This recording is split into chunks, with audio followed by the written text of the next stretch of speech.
안녕하세요. 부동산 사기당했던 경입니다. 네, 지금 또 뉴스를 보겠습니다. 자, 윤석열 정부가 부동산 규제를 좀 빠르게 풀겠다. 다주택자 주담대를 좀 허용을 하겠다고 하는데 한번 내용을 보겠습니다. 자, 윤석열 정부가 제1차 국정과제 점검 회의를 했었죠. 그래서 집값 완급 조절과 시장 안정화에 최선을 다하겠다. 그리고 뭐 교육, 노동, 연금 3대 개혁 꼭 완수하겠다. 그리고 금융위원장도 주담대 완화 추진을 하겠다고 하는데 내용을 더 자세히 볼게요. 자, 이 부동산 문제는 정치 논리나 이념에 매몰돼서는 안 된다면서 규제 완화를 예고했다고 합니다. 그래서 규제를 받았던 다주택자에 대한 주담대 허용을 하는 등 시장 활성화를 위한 조치에 나설 계획이다. 뭐 이걸로 또 이제 반대하시는 분들도 계실 거고 여러 가지 생각이 다 가치관이 다르기 때문에 일단 내용을 보겠습니다. 자, 지금 고금리로 주택 가격이 하락한 추세이기 때문에 수요 규제를 조금 더 빠른 속도로 풀 것이라면서 시장이 안정을 찾는데 최선의 노력을 다하고자 한다고 말했습니다. 자, 집값이 오르내리는 문제는 기본적으로 시장 논리에 따라 하지만 정부는 그 완급을 잘 조절해 예측 가능하게 관리하는 것이 중요하다면서 시장의 논리에 따라 합리적으로 수요와 공급이 이루어져야 하되 정부는 여기에 따르는 규제 문제나 주택 자금에 대한 대출, 금융 지원, 그리고 여러 관련된 세제를 어떻게 다룰지를 통해서 시장이 위축되지 않고 원활하게 작동되게 할 책임이 있다면서 규제 합리화를 예고했습니다.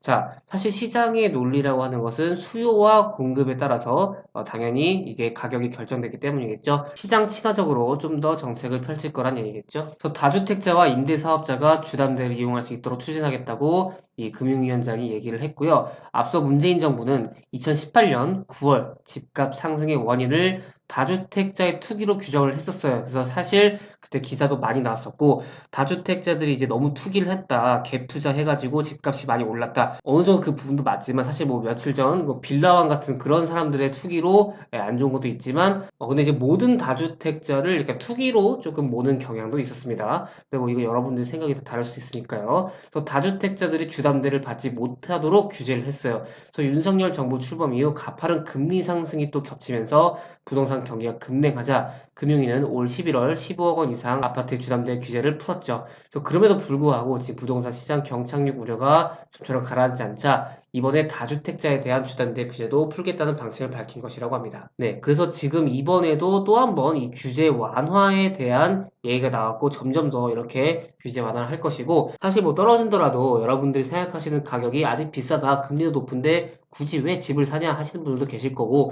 나에게 한 번 더 이런 기회가 오면 조금 내가 내 집마련을 할 수 있겠다 이렇게 생각하시는 분들도 계실 거예요. 근데 이게 뭐든지 여야를 떠나서 정부를 떠나서 엄청난 규제가 심하다. 규제가 너무 심해도 안 되고 또 너무 규제를 완화를 해줘도 이게 균형이 안 맞겠죠. 그래서 적절한 수요와 이 공급이 이루어질 텐데 뭐 사실 이거를 다 모르는 사람은 없겠지만은 이런 정부 정책과 정부의 어느 정도의 규제 그리고 이제 시장의 방향성, 시장의 이 수요와 공급의 원활한 이런 회전이 일어나는 것도 굉장히 중요하기 때문에 일단은 어쨌든 지금은 완화 쪽에 중심이 가면서 더 규제를 풀어줄 것으로 보입니다. 그래서 이렇게 계속해서 이런 상황을 지켜봐야 될 것 같고요. 이런 추세를 보면서 여러분들이 정말 기회가 되신다면 내가 원하는 지역과 어느 정도 내가 이 정도를 감당할 수 있겠다 하시는 분들은 또 이럴 때 내 집 마련을 할 수 있는 기회가 올 것 같습니다. 네, 오늘 여기까지 진행하도록 하겠고요. 조금이라도 도움이 되셨다면 좋아요 부탁드리겠습니다. 제작에 큰 힘이 됩니다. 그러면 다음 시간에 뵐게요. 여러분, 안녕!